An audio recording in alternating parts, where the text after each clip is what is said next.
The massive view screen aboard the Xthuri flagship Eternal Victory displayed what should have been an insignificant obstacle.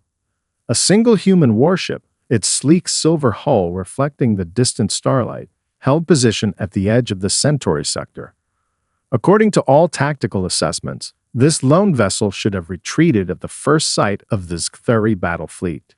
Instead, it remained perfectly still, almost serene against the backdrop of space. High Commander Vextel clicked his mandibles in irritation. Status report on the human vessel. Scans indicated as the UES Dauntless Commander. His sensor officer responded, multiple eyes blinking in sequence. A heavy cruiser-class ship, but something is wrong with our readings. They appear to be running their engines at only 15% capacity. Vextel rose from his command chair, his towering frame casting a shadow across the bridge. The Xthuri had encountered many species during their expansion, and all had shown appropriate fear when confronted by their superior fleet. These humans, however, were proving to be distinctly unusual. "Open a channel," he ordered. "Let us remind them of their position." Before his communications officer could comply, a signal came from the Dauntless. The view screen shifted, revealing the bridge of the human vessel. Vextel had expected to see panic or at least concern on the faces of the human crew. Instead, he found himself staring at a woman with calm eyes and a subtle smile. "This is Captain Sarah Chen of the UES Dauntless," she said, her voice carrying an unexpected warmth. "I must say, your fleet formation is impressive, though you might want to adjust your third squadron's position. That plasma wake from your flagship is causing some turbulence in their sector." Vextel's secondary heart skipped a beat. She was right. A quick glance at his tactical display confirmed the minor formation flaw. "You dared offer tactical advice to the Xthuri battle fleet." "Just making conversation," Captain Chen replied, reaching for something off-screen. "Actually, I was hoping we could discuss a few things. We humans have a tradition of sharing refreshments during important meetings." She held up a dark brown object. "This is called chocolate. We found it's an excellent foundation for diplomatic discussions." The bridge crew of the Eternal Victory exchanged confused looks. Their database had classified humans as a young emerging species, yet this captain spoke to them as if addressing equals. "Your attempt at diplomacy is noted," Vextel said, trying to regain control of the conversation. "However, you are in violation of Xthuri space. The penalty is—" "Actually," Chen interrupted, pulling up a star chart on a secondary screen. "According to the Galactic Concordat of 2157, this sector is designated as open space. We're well outside your recognized borders, Commander. But that's exactly what I'd like to discuss: proper boundaries and mutual understanding." Vextel felt his certainty wavering. The human captain's knowledge of galactic law was unexpectedly precise, and her continued composure in the face of overwhelming odds defied all tactical logic. "Perhaps," she continued, "we could start with an exchange of cultural attaches. We have some fascinating developments in terraforming technology that might interest your agricultural division. In return, we'd love to learn more about your atmospheric processing methods." The bridge of the Eternal Victory fell silent. In all his years of service, Vextel had never encountered a potential adversary who opened diplomatic relations by offering technological exchange. "You face annihilation," he reminded her, "yet you speak of agriculture." Captain Chen's smile widened slightly. "Commander, if we feared annihilation every time we faced long odds, humanity would never have left Earth. Now, about that chocolate. Our science team has analyzed its chemical composition, and we believe it might have some interesting effects on Xthuri neuroreceptors. Purely beneficial, of course. Would you like to be the first of your species to try it?" Vextel found himself at a crossroads. His military training demanded one course of action, but his instincts told him this encounter was about to change everything he thought he knew about emerging species. The massive asteroid field loomed before them, a chaotic maze of spinning rocks and frozen debris. On the bridge of the Eternal Victory, Commander Vextel observed with growing concern as the UEAS Dauntless approached the dangerous region. Surely they don't intend to. His words trailed off as the human vessel accelerated toward the field. Commander, his navigation officer called out, the humans are transmitting a message. Follow if you dare. Vextel's facial scales shifted in a pattern of disbelief. The asteroid field was classified as a navigational hazard, with rocks ranging from the size of shuttlecraft to small moons. No sane species would consider it a viable travel route. Their ship will be torn apart, he muttered. Yet something in Captain Chen's earlier demeanor made him hesitate. Maintain observation distance. Track their progress. The Dauntless entered the field with remarkable precision, its hull gleaming as it wove between the first wave of asteroids. The Xthari crew watched in stunned silence as the human ship performed maneuvers their own computers labeled as physically improbable. Sir, the sensor officer reported they're not relying solely on computer guidance. Their helm officer is manually adjusting their course at least 30% of the time. A particularly large asteroid tumbled toward the Dauntless. Instead of evading, the human ship rolled sideways, using the rock's gravitational pull to slingshot around it, conserving momentum while changing direction. The maneuver brought them through a gap barely twice the width of their vessel. Impossible, the navigation officer whispered. The calculations required for such precision. The response came from the Dauntless, text only, no calculations, just feeling the ship dance. Vextel leaned forward in his command chair.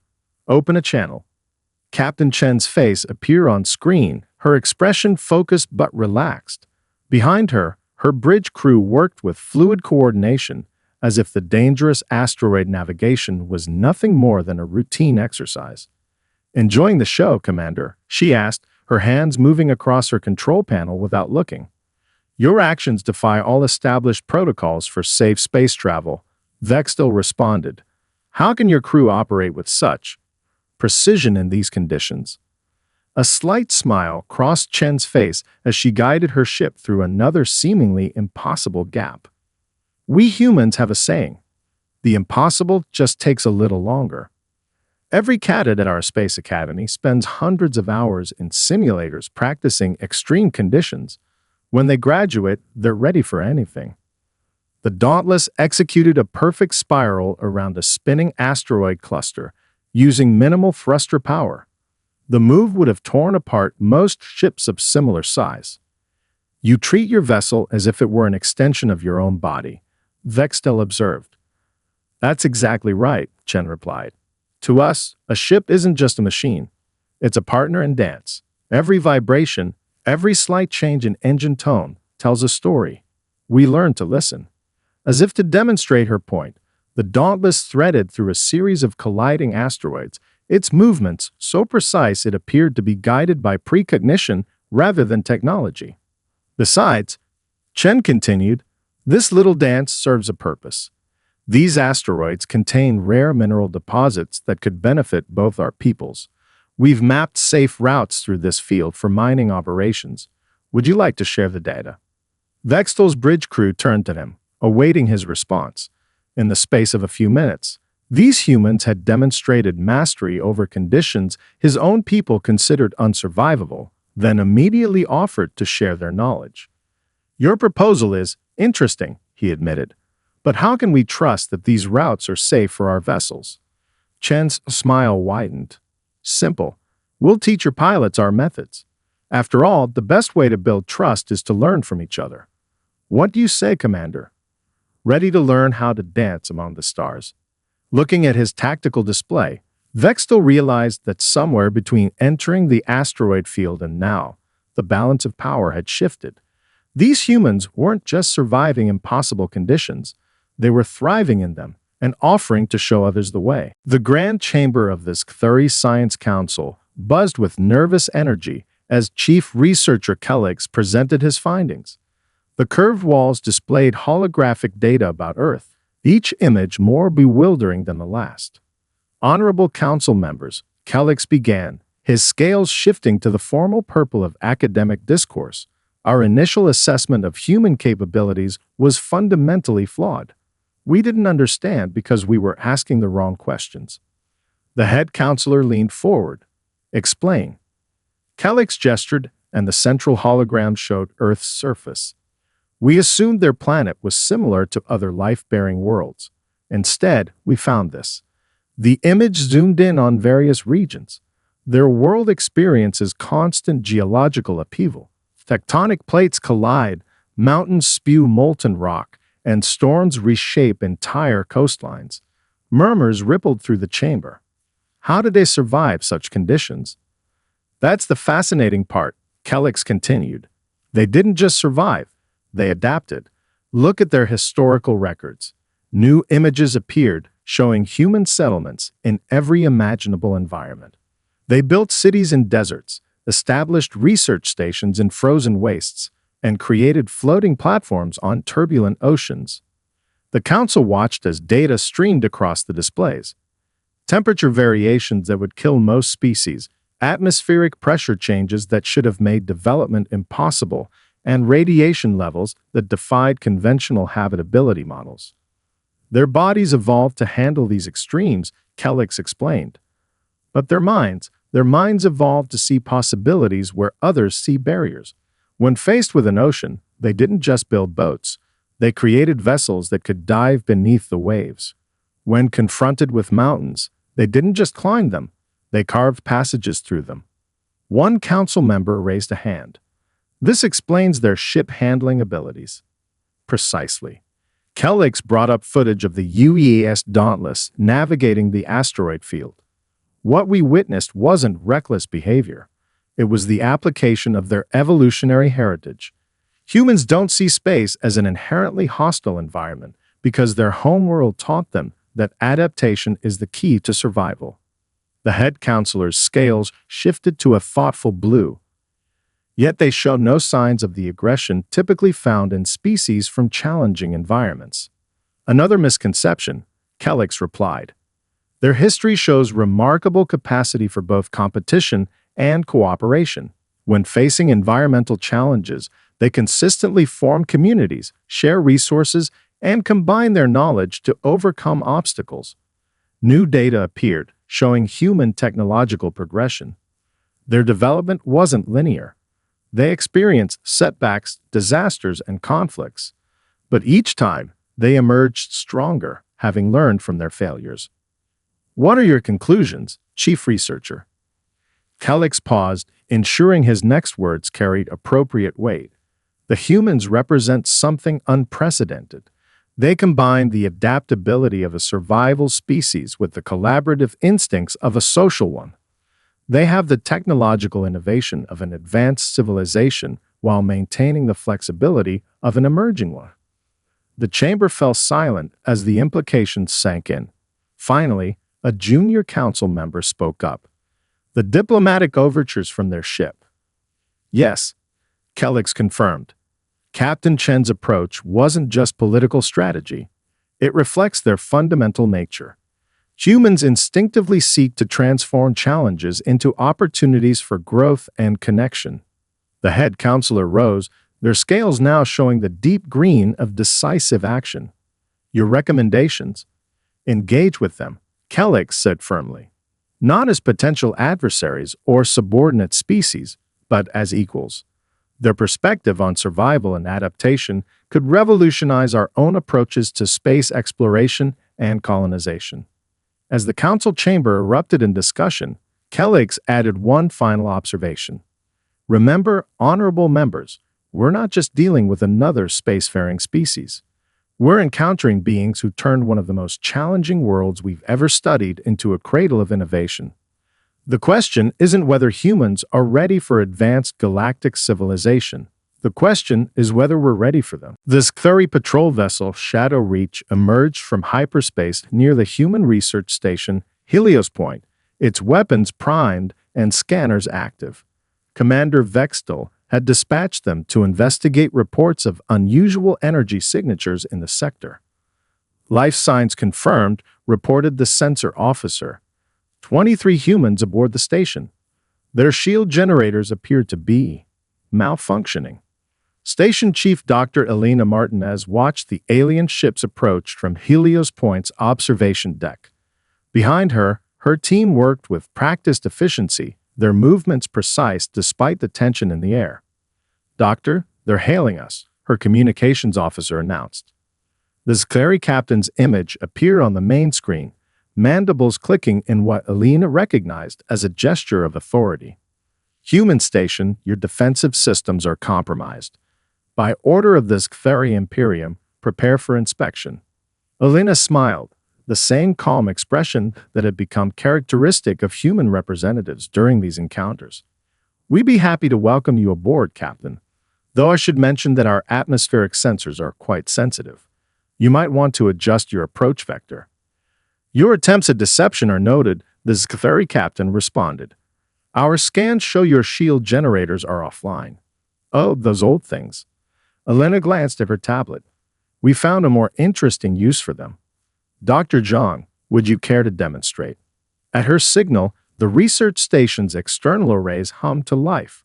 What the Zkhari had dismissed as malfunctioning shield generators suddenly pulsed with coherent energy, creating a web of intersecting beams that illuminated the space around the station. "Fascinating readings, Doctor," Dr. Zhang called out. "The gravitational harmonics are exactly as predicted." The Zkhari ship's sensors blared warnings as they detected the energy field's true nature. What appeared to be a defensive failure was actually an intricate network of repurposed atmospheric sensors, shield generators, and gravitational research equipment, all working in concert to create something entirely new. "Impossible," the Zkhari captain muttered. "You've created a localized space-time stabilization field using environmental monitoring equipment." "Among other things," Elena confirmed. "We call it the Webster field after a brilliant physicist who theorized its possibility. It's quite useful for studying stellar phenomena. Would your science officer like to review our preliminary data?" The Zkhari bridge crew stared in disbelief as complex equations and test results streamed across their screens. The humans hadn't just repurposed their equipment. They discovered an entirely new application of fundamental physics using tools designed for completely different purposes.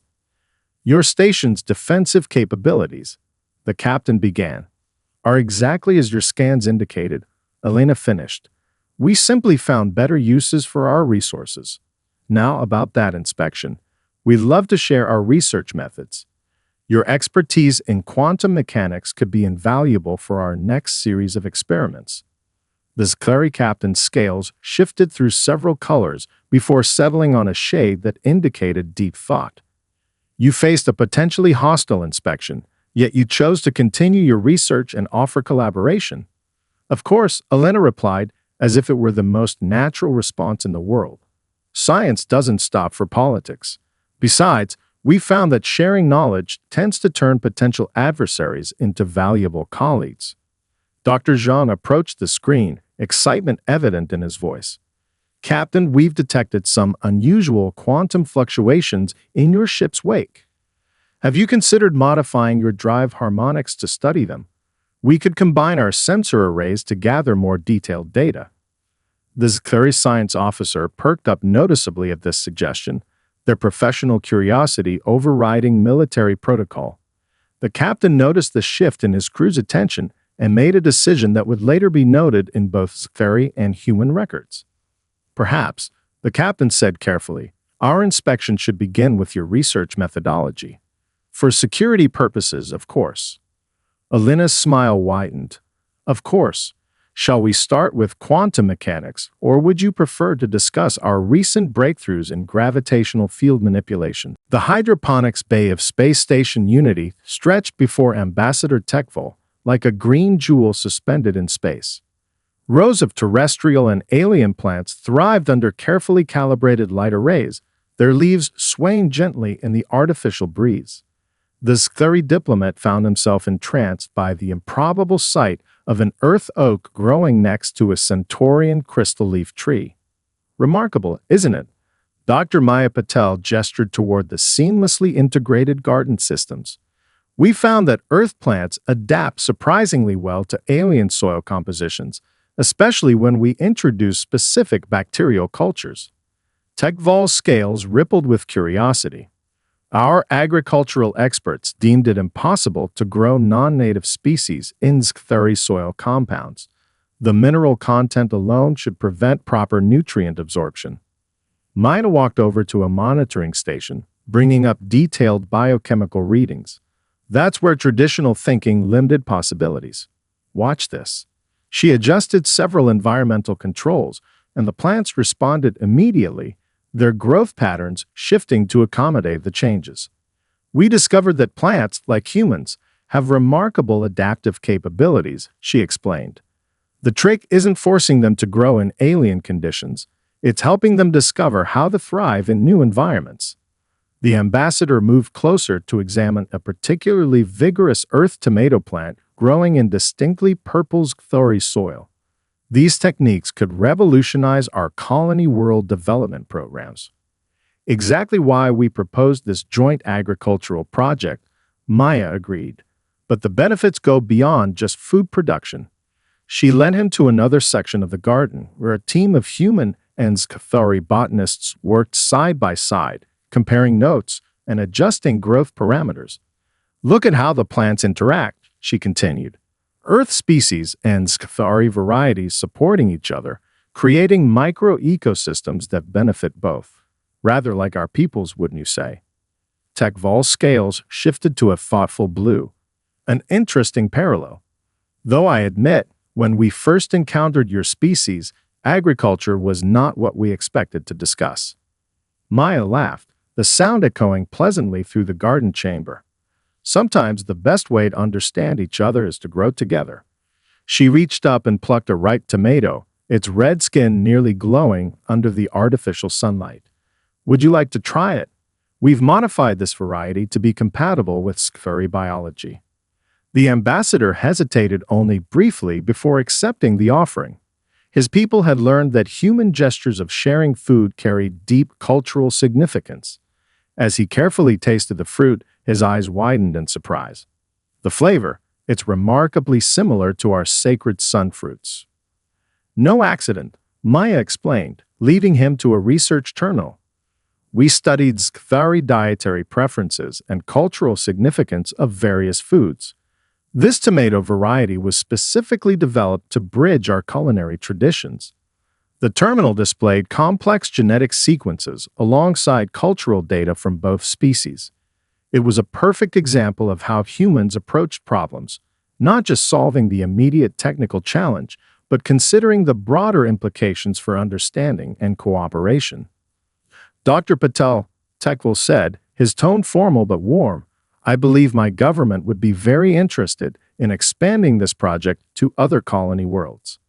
Maya's eyes lit up. Wonderful. We've actually been developing plans for integrated biodomes that could support both Earth and Xthuri species on a massive scale. Would you like to see the proposals? As they discussed the possibilities, more staff members gathered around, contributing ideas and suggestions. The garden chamber buzzed with excited conversation in both human and Xthuri languages, the two species finding common ground among the growing things. You know, Tekval observed, watching a young human botanist carefully pollinating a Xthuri crystal leaf flower by hand. When our fleet first encountered your ships, this was not the future I envisioned. Maya smiled, gesturing at the thriving garden around them. Sometimes the best futures are the ones we grow together, one seed at a time. The grand exhibition hall aboard the UES Dauntless had been transformed into a celebration of human creativity. Captain Shen watched with quiet satisfaction as Xthuri visitors moved from display to display, their scales shifting through colors of wonder and curiosity. And this, explained Dr. Marcus Rodriguez, the ship's cultural officer, is what we call classical music. He gestured to a holographic display showing an Earth Symphony Orchestra. The sound of Beethoven's Ninth Symphony filled the space, its complex harmonies drawing surprised clicks from the alien audience. Commander Vextel, who had accepted the invitation to this cultural exchange, found himself particularly captivated by the percussion section. The rhythms, They mirror the pulses of stellar formations we've studied. You're not the first to notice that connection, Marcus replied enthusiastically. Many human composers drew inspiration from natural phenomena. Some even created pieces based on mathematical sequences found in space. The exhibition continued through different aspects of human culture. A group of SciFi scientists clustered around a display of human paintings, their analytical minds trying to comprehend how static two-dimensional images could convey such depth of emotion. This one, a SciFi researcher noted, pointing to Van Gogh's Starry Night, it captures the turbulence patterns of plasma storms, yet it was created centuries before your species achieved spaceflight. Art often precedes science in human development, Chen explained, joining the conversation. Our imagination drives us to explore what we don't yet understand. The next section showcased human literature, with excerpts translated into the SciFi language. A young SciFi cultural attaché was particularly moved by Earth poetry. Your species creates beauty from uncertainty, they observed, scales rippling with emotion. These works speak of the unknown not with fear, but with anticipation. Marcus smiled. Humans have always been drawn to the mysteries of existence. We see them as invitations to explore, to learn, to grow.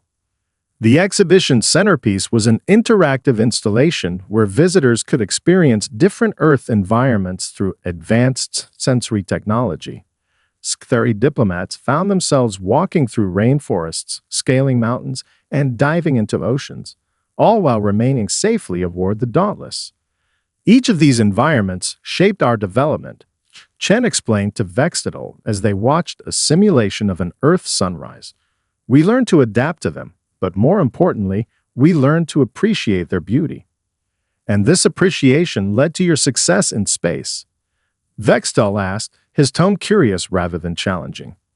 In a way, Chen replied, when you learn to find beauty in challenge, to see opportunity in adversity, the universe becomes less threatening and more inviting.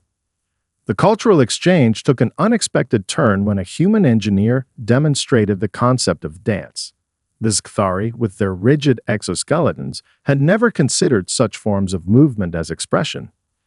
Your bodies are capable of this fluid motion, yet you use similar precision in operating starships, one SciFi observer noted. The connection between your art and technology is remarkable. As the evening progressed, the atmosphere shifted from formal observation to genuine engagement. SciFi visitors began attempting human art forms, while human crew members learned traditional SciFi harmonic communications. Look at that, Marcus whispered to Chen, pointing to a SciFi scientist attempting to paint with watercolors while a human botanist practiced SciFi scale pattern language. This is how bridges are really built. The captain nodded, watching as centuries of potential conflict transformed into moments of shared discovery. Sometimes the best defense isn't a shield or a weapon, she said. Sometimes it's simply showing others who we really are. Vextidal, overhearing her words, turned from his study of Earth classical instruments. Captain, I believe we have significantly underestimated your species' most powerful attribute. Oh. Chen raised an eyebrow. And what would that be? Your ability to turn strangers into students and students into friends. The cosmic storm raged across the Centauri sector, its violet-tinted energy waves threatening everything in their path. Aboard the UES Dauntless, Captain Chen stood shoulder to shoulder with Commander Vextidal, both leaders studying the tactical display with intense focus. 3 civilian transport vessels caught in the storm's path, Chen reported, her fingers dancing across the holographic interface. 2 SciFi mining ships and 1 human research vessel. The storm's gravitational eddies make traditional rescue approaches impossible, Vextidal added, his scales shifting to the deep blue of tactical analysis. Even our most advanced ships cannot withstand those forces. Chen's lips curved into a subtle smile. Then perhaps we should try something that isn't advanced. She turned to her science officer. Dr. Harrison, what if we used those gravitational eddies instead of fighting them? The young scientist's eyes lit up with understanding. Like surfing a wave, we could use the storm's own energy patterns to create safe corridors. Vextel's scales flickered with surprise. Explain. On Earth, we have these massive ocean waves, Chen said, pulling up a simulation. Early sailors saw them as death sentences until they learned to read the patterns, to work with the water instead of against it. The Zkhari commander watched as the human crew quickly adapted their sensor arrays, reconfiguring them to map the storm's energy flows. His own crew, initially skeptical, began contributing their expertise in quantum field dynamics. Here and here, a Zkhari science officer indicated, pointing to subtle patterns in the chaos. The storm's energy follows predictable quantum fluctuations. Just like ocean currents, Chen agreed. Dr. Harrison, can you coordinate with the Zkhari science team to plot a rescue route? The next few minutes demonstrated the unexpected synergy between human intuition and Zkhari precision. The human crew's experience with Earth's chaotic weather patterns combined perfectly with the Zkhari's advanced understanding of quantum mechanics. Route plotted, Harrison announced. But sir, we'll need both ships. The Dauntless can create a gravitational wake, while the Eternal Victory's quantum fields can stabilize it. Chen turned to Vextel. What do you say, Commander? Ready to do some synchronized swimming in space. The Zkhari commander's scales shifted to a color humans had never seen before, one that indicated both amusement and determination. Lead the way, Captain. What followed would be recorded in both species' archives as a masterclass in interspecies cooperation. The Dauntless dove into the storm first, its enhanced sensors reading the energy patterns like ancient sailors reading the waves. The Eternal Victory followed in perfect formation, its advanced quantum field generators creating a stable corridor in the Dauntless's wake. First transport secured, Chen reported as they guided a Zkhari mining vessel to safety. Moving to the second target. The rescue operation demanded everything both crews had learned about each other.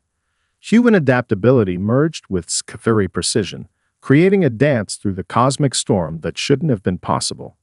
Final vessel approaching pickup range, Vextel announced, but the storm's intensity is increasing. Chen nodded, her hands steady on the controls. Then we'll increase right along with it. Harrison, coordinate with the Zkhari science team. Let's show this storm what our species can do together. The final rescue pushed both ships to their limits, but the combined crew worked as one. Human intuition predicted the storm's patterns while Zkhari technology carved a path through the chaos. As the last vessel reached safety, both crews erupted in celebration. Humans cheering while Zkhari scales rippled with colors of triumph. You know, Vextel said quietly to Chen as they watched their crews celebrate together. When we first encountered your ship, I expected to teach you about the dangers of space. Chen smiled, watching a human engineer excitedly explaining Earth-surfing concepts to a fascinated Zkhari scientist. Sometimes the best lessons are the ones we learn together. The inauguration ceremony of the first Joint Space Academy filled the massive auditorium aboard Space Station Unity. Captain Chen, now wearing the formal uniform of Academy Director, stood at the podium before an audience that would have seemed impossible just months ago. Rows of human and Zkhari cadets, seated together, ready to begin their shared journey into the stars. When our peoples first met, Chen began, her voice carrying across the silent chamber, we saw each other through the lens of our differences. The Zkhari saw our unconventional methods as chaos. We saw their structured approach as inflexibility. Both of us were wrong, and both of us were right. Commander Vextel, now serving as co-director of strategic operations, nodded in agreement from his position on the stage. His scales display the ceremonial patterns of a teacher and mentor, roles he had never imagined taking on when he first encountered the human warship. Today, Chen continued, gesturing to the diverse crowd before her, we begin something unprecedented. This academy isn't just about sharing technology or tactics. It's about combining our unique perspectives to create something greater than either of our species could achieve alone. The main screen behind her displayed images from the past months. Human and Xthari crews working together during the cosmic storm rescue, the successful agricultural projects that were already transforming colony worlds, and the groundbreaking scientific discoveries made possible by their combined research teams. To our Xthari cadets, she turned to face the young aliens, their scales shimmering with anticipation. You'll learn that what looks like human recklessness is often intuitive problem-solving born from adapting to a chaotic world. And to our human students, you'll discover that Xthari precision isn't rigid thinking. It's the result of deep understanding of universal patterns. A holographic display activated, showing a simulation of a new ship design, one that combined human adaptability with Xthari quantum engineering. It was the first vessel of its kind, created specifically for the Academy's training program. This ship, Vextel explained, moving to join Chen at the podium, represents our shared future.